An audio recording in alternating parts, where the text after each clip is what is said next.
Save Aravalli करके हमने देखा एक कैंपेन चल रहा है, जब आपकी कमेटी ने सुप्रीम कोर्ट में जो सबमिट किया है उसके बाद से ये एक विवाद सा छिड़ गया है। सर्वोच्च न्यायालय के द्वारा कहा गया कि अरावली के क्षेत्र में जो अवैध खनन हो रही है, उस अवैध खनन को अगर ज्यादा सख्ती से रोकथाम करनी है तो एक स्टैंडर्ड डेफिनेशन होनी चाहिए जो सबको एक्सेप्ट। अरावली में कोई चेंजेस आते हैं तो प्रदूषण वो भी एक और ज्यादा एग्रावेट हो सकता है। प्रदूषण के अनेक कारण होते हैं। प्रदूषण के जो कारण है वो मानव सृजित गतिविधियां भी होती हैं। सर, एक और जो एलिगेशन लग रहा है कि अर्बनाइजेशन के लिए ये प्लान चेंज किया जा रहा है। अर्बनाइजेशन का तो ये कोई प्लान ऐसा नहीं है। प्लान केवल और केवल अरावली के प्रोटेक्शन के लिए। लोग जैसे कह रहे हैं कि वहाँ पे अब हाउसिंग लाने की तैयारी हो रही है। कहाँ से है? अजमेर अरावली के अंदर बसा हुआ है, फुलेरा अरावली के अंदर बसा हुआ है, पूरा उदयपुर शहर अरावली के अंदर बसा हुआ है। सदियों से मानव सभ्यता के रहने की जगह है। टेक्निकल कमेटी के माध्यम से जिस डेफिनेशन को निर्धारित किया है उसमें राज्यों को स्ट्रिक्टर रूल बनाने की आवश्यकता होगी और 90% पार्ट जो है उसमें तो आप माइनिंग एक्टिविटी से बाहर ही हो जाओगे। सुप्रीम कोर्ट ने अपने जजमेंट में 2 बातें की जो लोग छुपा रहे हैं। पहला, सबसे पहले पैराग्राफ जो है उसमें उन्होंने मिनिस्ट्री ऑफ एनवायरनमेंट फॉरेस्ट के ग्रीन अरावली वॉल मूवमेंट को अप्रिशिएट किया। दूसरा, उन्होंने कहा अरावली पहाड़ी और अरावली रेंज क्या होगी। अरावली की जो मेन समस्या है वो अवैध खनन की है। अवैध खनन को रोकने के लिए ये जो डेफिनेशन दी गई है सर्वोच्च न्यायालय के द्वारा दी गई है। तो जो ये डेफिनेशन है ये न्यायालय की बनाई हुई जो कमेटी है जिसमें zoological survey of India, forest survey of India, ministry of environment forest और उसके साथ ही साथ 4 राज्यों ने मिलकर के इसको तय किया है। एक भ्रम और फैलाया जा रहा है कि जी दिल्ली में तो माइनिंग ही अलाउ नहीं है, फरीदाबाद में माइनिंग ही अलाउ नहीं है, गुड़गांव में माइनिंग ही अलाउ नहीं है। सर, एक्टिविस्ट को कहता है कि इसमें कोई ग्रे एरिया है। कोई ग्रे एरिया नहीं। अगर ग्रे एरिया है तो न्यायालय में मामला है, वहां जाकर प्रतिपादित कर दीजिए।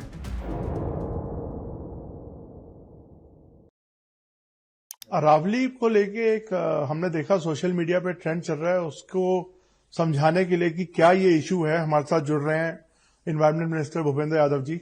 सर, ये सेव अरावली करके हमने देखा एक कैंपेन चल रहा है, जब से आप लोगों ने, आपकी कमेटी ने सुप्रीम कोर्ट में जो सबमिट किया है उसके बाद से ये एक विवाद सा छिड़ गया है। तो ये समझाएंगे इशू है क्या? पहला तो मैं आपको ये स्पष्ट करना चाहूंगा कि हम एक लंबे समय से ग्रीन अरावली वॉल के लिए कार्य कर रहे हैं और सुप्रीम कोर्ट में भी एक लंबे समय से पिटीशन चल रही है। अरावली रेंज जो है दिल्ली, हरियाणा, राजस्थान और गुजरात, ये 4 राज्यों में फैली हुई है। लगभग 1,44,000 स्क्वायर किलोमीटर के एरिया में सबसे पुरानी पर्वत श्रृंखलाओं में है और इस पर्वत श्रृंखलाओं में गांव भी है, कृषि भूमि भी है, शहर भी है, इंडस्ट्रियल बस्तियां भी हैं, रामसर साइट्स भी हैं, प्रोटेक्टेड फॉरेस्ट भी है, रिजर्व फॉरेस्ट भी है और हम पूरी तरीके से प्रतिबद्ध हैं कि ये जो पर्वत श्रृंखलाएं हैं ये हरी भरी रहनी चाहिए। इसके साथ ही इसमें एक प्रोटेक्शन के मानक भी तय होने चाहिए और हमने ग्रीन अरावली वॉल मूवमेंट भी चलाया और उसके लिए लगातार पिछले साल भी उदयपुर में मैंने बैठक करके सभी अरावली में आने वाले जिलों के डीएफओस की मीटिंग ली, वर्कशॉप ली।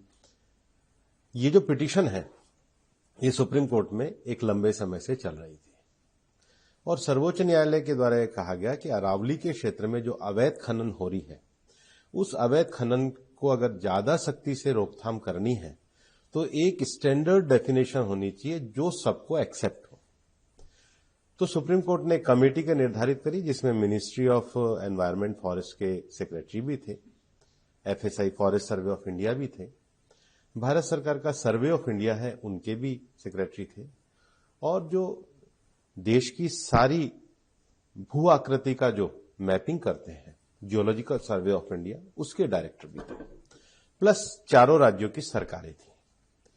अब विषय आता है कि अरावली की जो डेफिनेशन है वो सुप्रीम कोर्ट के सामने रखी गई।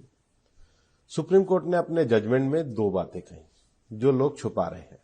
पहला, सबसे पहले पैराग्राफ जो है उसमें उन्होंने मिनिस्ट्री ऑफ एनवायरनमेंट फॉरेस्ट के ग्रीन अरावली वॉल मूवमेंट को अप्रिशिएट किया। दूसरा, उन्होंने कहा अरावली पहाड़ी और अरावली रेंज क्या होगी। तो दुनिया भर में जियोलॉजी की जो वैज्ञानिक जो जियोलॉजी में काम करते हैं, भूविज्ञान भू सर्वे विज्ञान में काम करते हैं, तो वहां एक स्टैंडर्ड डेफिनेशन रिचर्ड मर्फी की मानी जाती है कि जो 100 मीटर की ऊंची पहाड़ी होती है उसको पर्वत माना जाता है। ठीक है, अब जब 100 मीटर ऊंची पहाड़ी को पर्वत माना जाता है तो केवल उसकी ऊंचाई पर्वत नहीं होती, ऊंचाई से लेके और धरातल तक, मतलब कोई भी पर्वत श्रृंखला ऐसी ईंट की दीवार की तरह खड़ी नहीं होती, वो एक बड़ी गोलाकार आकृति है। हाँ, उसका धरातल मतलब उसका जो बेस है जी, उसके धरातल से लेके और ऊंचाई तक जो जाएगी वो पूरी की पूरी 100 मीटर संरक्षित है। एक जो भ्रम फैला रहे हैं कि केवल ऊंची पहाड़ियों, उसके साथ में पड़ने वाली उसके धरातल में जो छोटी पहाड़ियां जो स्ट्रक्चर है वो सारा संरक्षित है। फिर एक पहाड़ी जो 100 मीटर की है और दूसरी पहाड़ी जो है उसके बीच में जो आधा किलोमीटर का क्षेत्र है, कितना, आधा किलोमीटर 500, उसमें जमीन है वो भी संरक्षित में आएगा, वो भी अरावली रेंज कहलाएगा। तो फिर भ्रम हुआ कहां पे? अब सुनो ना, तो 90% तो भाग संरक्षित है। दूसरा, अरावली में बहुत बड़ी संख्या में प्रोटेक्टेड फॉरेस्ट है, रिजर्व फॉरेस्ट है, वो भी पूरा इसमें संरक्षित है। फिर जो इको सेंसिटिव जोन है उसका जो 1 किलोमीटर का एरिया है वो भी संरक्षित है। इवन जो ड्राफ्ट इको जोन है उसमें भी सुप्रीम कोर्ट के रेगुलेशन के हिसाब से संरक्षण है। और इसके अलावा अरावली के क्षेत्र में बहुत सारी झीलें भी हैं और कुछ झीलें ऐसी हैं जो हमारी रामसर साइट्स भी है। अब जैसे गुड़गांव में सुल्तानपुर की झील है, अलवर में सरिस्का की झील है, उदयपुर को रामसर साइट्स में पूरा लेक सिटी ही बनाया गया, उसके भी 500 मीटर तक के एरिया जो है संरक्षित क्षेत्र में है। तो इस हिसाब से अरावली में एक एक्टिविटी जो माइनिंग एक्टिविटी भी है वो मैं आपको कह रहा हूं 0.19%, 1% से भी कम एरिया में ही माइनिंग हो पाएगी। और वहां भी माइन को कोई खोला नहीं है, वहां भी कहा गया है कि इसका एक मैनेजमेंट साइंटिफिक प्लान बनाया जाए और अगर कोई नई स्वीकृति भी आती है तो उस नई स्वीकृति को आईसीएफआरई से पहले अनुमति ली जाए। तो ये प्रोसेस को स्ट्रिक्ट किया। अरावली की जो मेन समस्या है वो अवैध खनन की है। अवैध खनन को रोकने के लिए ये जो डेफिनेशन दी गई है सर्वोच्च न्यायालय के द्वारा दी गई है और आज भी रिव्यू सर्वोच्च न्यायालय के सामने है। तो जो ये डेफिनेशन है ये न्यायालय की बनाई हुई जो कमेटी है जिसमें zoological survey of India, forest survey of India, ministry of environment, forest और उसके साथ ही साथ चारों राज्यों ने मिलकर के इसको तय किया है। ये भारत की सबसे ऊंची और प्राचीन पर्वत श्रृंखला है, बल्कि दिल्ली भी इसी में है। एक भ्रम और फैलाया जा रहा है कि जी दिल्ली में तो माइनिंग ही अलाउ नहीं है, फरीदाबाद में माइनिंग ही अलाउ नहीं है, गुड़गांव में माइनिंग ही अलाउ नहीं है, नूह का भी मुझे नहीं लगता कोई बहुत थोड़ा सा इलाका होगा, इसके बाद रेवाड़ी में थोड़ी सी माइनिंग अलाउ है और हरियाणा में महेंद्रगढ़ में, फिर अलवर में तो बहुत बड़ा एरिया सरिस्का का एरिया आता है, फिर जयपुर में जमुआ रामगढ़ का बहुत बड़ा एरिया आता है। अजमेर में भी अगर आप आगे जाओगे तो अजमेर में भी जो झील है, मतलब पुष्कर झील है, आनासागर झील है, फाईसागर झील है, सांबर लेक है, तो ये तो पूरा अरावली का जोन है। मैं इसकी जो टोपोग्राफी है इसकी जो, और नीचे जो गुजरात में बनासकांठा साबरकांठा तक ये जो रेंज आती है पूरी की पूरी संरक्षण में है। और ये जो व्यापक डेफिनेशन होने से, अब स्ट्रिक्ट प्रोविजन होने से 90% भाग तो पूरी तरीके से सुरक्षित है। ये 100 मीटर वाला जो आपने मामला बताया है, ये इसमें भ्रम क्या फैलाया जा रहा है कि ऊपर से और नीचे से? वो कह रहे हैं कि बहुत टेक्निकल है, इसको थोड़ा सा कोई टेक्निकल नहीं है, मैं बहुत स्पष्ट कर रहा हूं। 100 मीटर का अर्थ है पर्वत शिखर से लेके और नीचे धरातल तक, पर्वत शिखर से लेके नीचे धरातल तक, और धरातल तक जहां उसका स्थायी भाग आएगा, तो धरातल में वो पूरा ऐसा नीचे पर्वत एक गोलाकार अंडाकार श्रेणी में उसकी जो सब टहनियां होंगी, जैसे कोई पेड़ है, पेड़ ऊपर 25 मीटर का है लेकिन उसकी जो नीचे जड़े जहां तक है, जहां तक उसका है वो पूरा 100 मीटर। सर, एक्टिविस्ट को कहना है कि इसमें कोई ग्रे एरिया है। कोई ग्रे एरिया नहीं। अगर ग्रे एरिया है तो न्यायालय में मामला है, वहां जाकर प्रतिपादित कर दीजिए। आप आज भी सर्वोच्च न्यायालय में ही विषय है जी, अगर है तो बता दीजिए भाई। आप लोगों में भ्रम क्यों फैला रहे हैं, आप लोगों में झूठ क्यों फैला रहे हैं? और ये तो हुई पर्वत, ये आइडेंटिटी पर्वत। पर्वत एक से और दूसरी श्रृंखला के बीच में 500 मीटर उसमें इवन जमीन का भाग 500 मीटर क्षेत्र में आने वाला भूभाग तो ये पूरा एक संरक्षण के। और फिर अभी तक क्या था, अरावली के क्षेत्र में डेफिनेशन के अभाव में जो खनन स्वीकृति थी उसमें दाएं बाएं होते थे। मैं आपको अभी भी कह रहा हूं 58% भाग जो है वो तो खेती है, फिर हमारे नगर है, हमारे ग्राम है, हमारी ढाणियां है, फिर उसके साथ हमारा प्रोटेक्टेड एरिया, लगभग 20% तो प्रोटेक्टेड एरिया जिसमें तो आप कर ही नहीं सकते, चाहे वो जमीन हो, छोटी पहाड़ी हो, बड़ी पहाड़ी हो, कर ही नहीं सकते। रामसर साइट्स है। तो ये पूरा प्रोटेक्शन मेजरमेंट जो किया है उसको पूरा एक विशेषज्ञ। तो sir as a environment minister आप ये बता रहे हैं, ये गारंटी दे रहे हैं कि कोई भी नई माइनिंग, अब आपकी जो नई डेफिनेशन है उसके बाद नहीं हो सकती नई माइनिंग। सुप्रीम कोर्ट का जो प्लान है, साइंटिफिक प्लान, पहले साइंटिफिक प्लान होगा, आईसीएफआर होगी, उसके बाद सोचा जाएगा। पर मैं बिल्कुल स्पष्ट रूप से बता रहा हूं 0.19% से ज्यादा में हो ही नहीं पाएगा। पर सर स्कोप तो खुल गया ना, लेकिन जैसे पहले जो नई माइनिंग का स्कोप नहीं था, वो प्रोटेक्टेड एरिया ही था सारा। इस पहले चल ही रही है, इसी के आधार पे परमिशन दी जा रही है। ओके, ये इसी के आधार पे परमिशन दी जा रही थी। ये जो आधार है, ये बेस ये 2006 से। पर वहां क्या था, एनोमली थी, हर राज्य में अलग अलग एनोमली थी और इलीगल माइनिंग थी। रेस्ट्रिक्टेड और प्रोहिबिटेड एरिया का डेफिनेशन क्लियर होने से आप स्ट्रिक्ट मेजरमेंट कर सकते हैं, आप स्ट्रिक्ट कंप्लायंस कर सकते हैं। भूपेंद्र जी, एक और इश्यू है अफॉरेस्टेशन जो हो रही है। वो कह रहे हैं, जो एक्टिविस्ट हैं या जो जानकार हैं, उनका कहना है कि अफॉरेस्टेशन इसका कोई एक इलाज नहीं है, क्योंकि जो उसकी जो अपनी ओरिजिनलिटी है उसका अल्टरनेटिव नहीं हो सकती। अल्टरनेटिव हो ही नहीं सकता, इसलिए अरावली के संरक्षण की आवश्यकता है। अरावली में सबसे प्राचीन जो भूगर्भीय उसकी जो इकाइयां है, लेकिन इसके एक स्वरूप को बनाए रखने के लिए उसका एक प्रोटेक्शन वॉल ग्रीन वॉल है। केवल चारों तरफ पेड़ लगा देना, जो प्रकृति होती है ये इकोलॉजी होती है। प्रकृति में ग्रास भी होती है, प्रकृति में झाड़ियां भी होती है, प्रकृति में वनस्पति औषधियां भी होती है। ये एक इकोलॉजी सिस्टम है।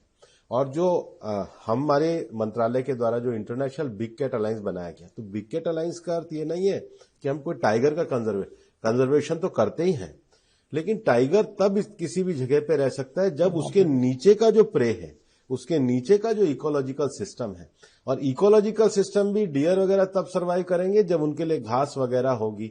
इसलिए आपने ये जो हमने 29 से ज्यादा अभी जो नर्सरियां बनाई है और उसको हर जिले तक हम ले जाने की बात कर रहे हैं।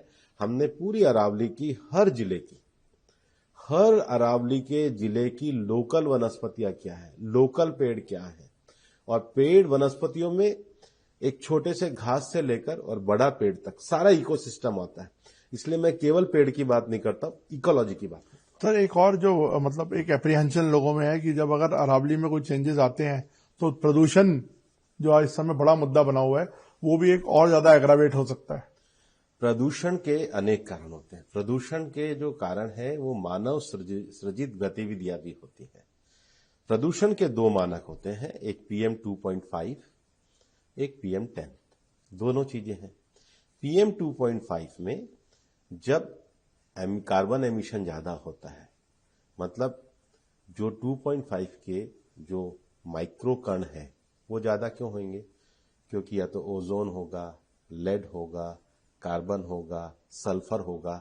जब ये हवा में इंडस्ट्री के कारण, व्हीकल के कारण, अन्य गतिविधियों के कारण आएंगे, तो पहला विषय होगा। फिर PM 10 में धूल और उसके बड़े कण जो होंगे, इनके मिलाने से दूसरा जो विषय होता है वो मेटेरियोलॉजिकल कंडीशन होती है, मौसम विज्ञान की, कि जब हवा चलनी बंद हो जाएगी और ये लगातार इनका उत्सर्जन होता रहेगा तो वो ठहर जाता है। बट सर दिल्ली में तो ना NCR में ना कोई इंडस्ट्री है उस तरह की, और आपने काफी हद तक हम देखते हैं ग्रीन व्हीकल्स का भी चलन हो रहा है। फिर ये पोल्यूशन का क्या वजह है जो मतलब अनएक्सप्लेन्ड है? दिल्ली में अभी सर्वोच्च न्यायालय ने एक अच्छा निर्णय दिया है कि दिल्ली में अच्छे फ्यूल के लिए हम BS6 पे आए थे।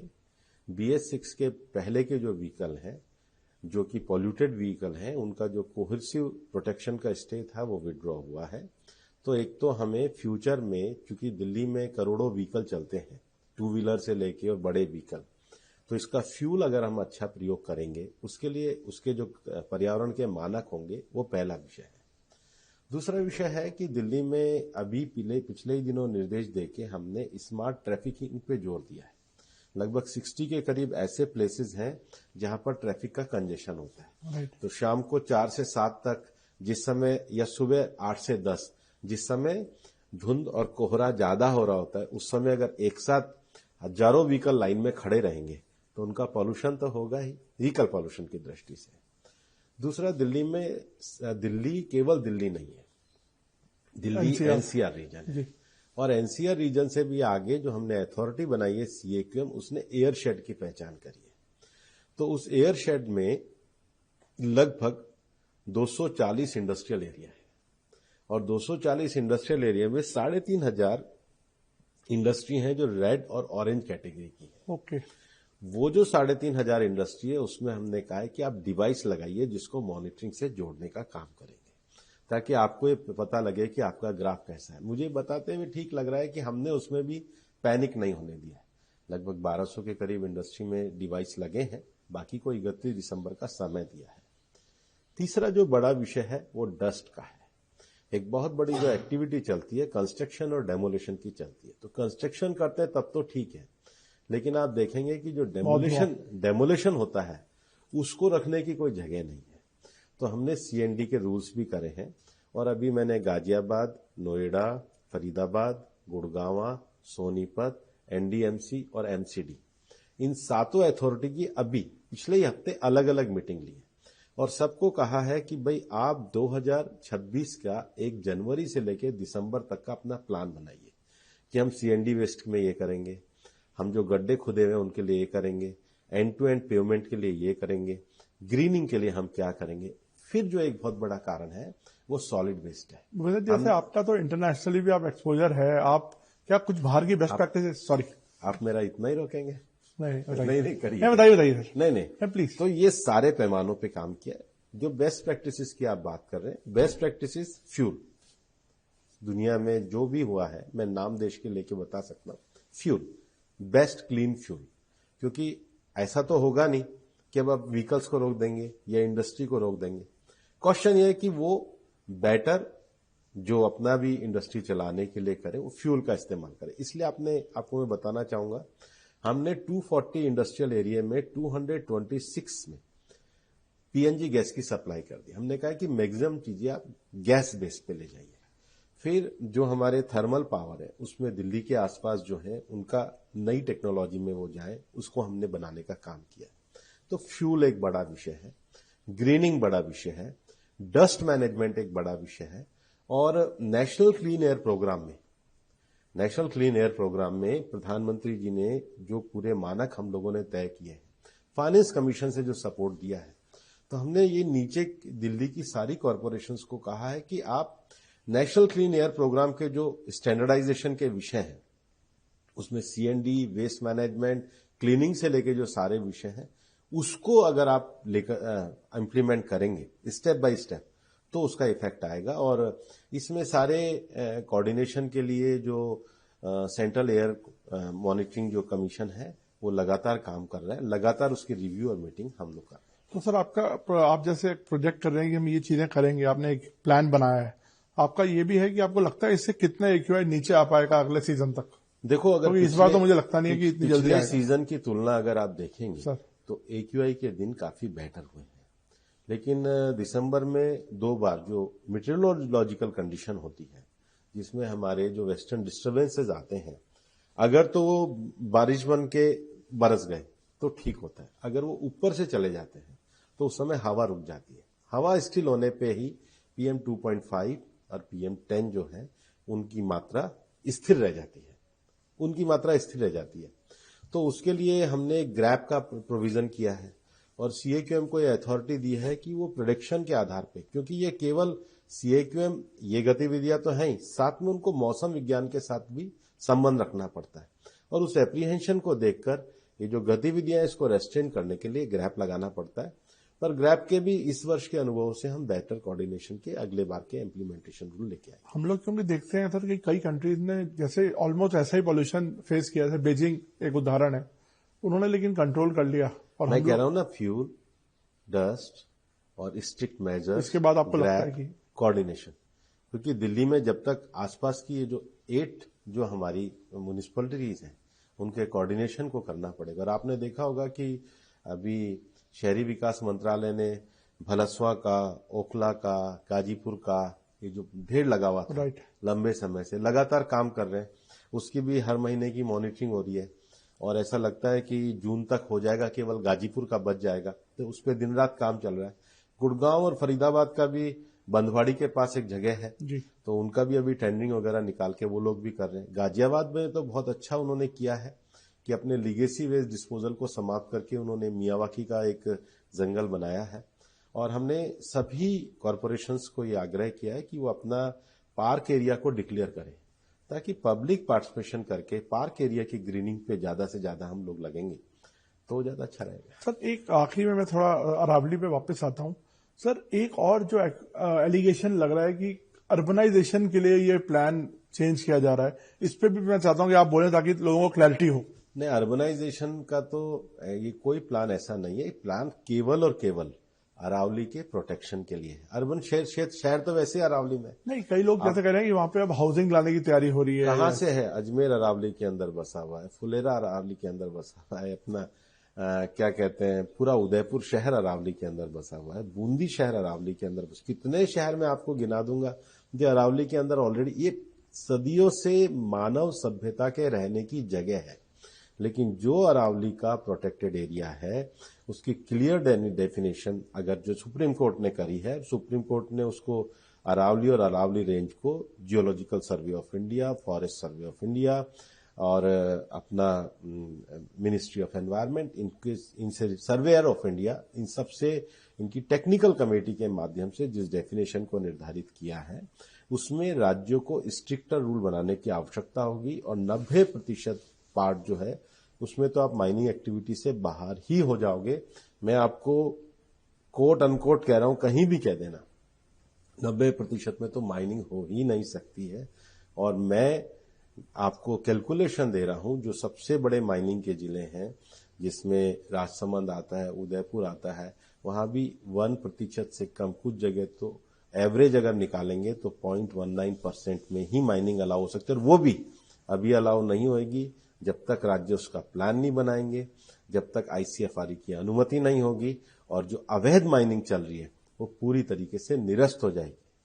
तो सर अब यूनिफॉर्मिटी अब इम्प्लीमेंट होनी शुरू हो जाएगी? अभी मामला न्यायालय में है। हम जो भी नियम होंगे, जो कानून होंगे, कोर्ट के द्वारा जो विषय होंगे उसको पूरी तरीके से इम्प्लीमेंट करें। Thank you so much sir, आपने बहुत अच्छे से पूरा समझाया इस अरावली के विषय पे भी और पॉल्यूशन के विषय पे भी। थैंक यू, धन्यवाद। आगे फिर आपसे बात करेंगे। Thank you.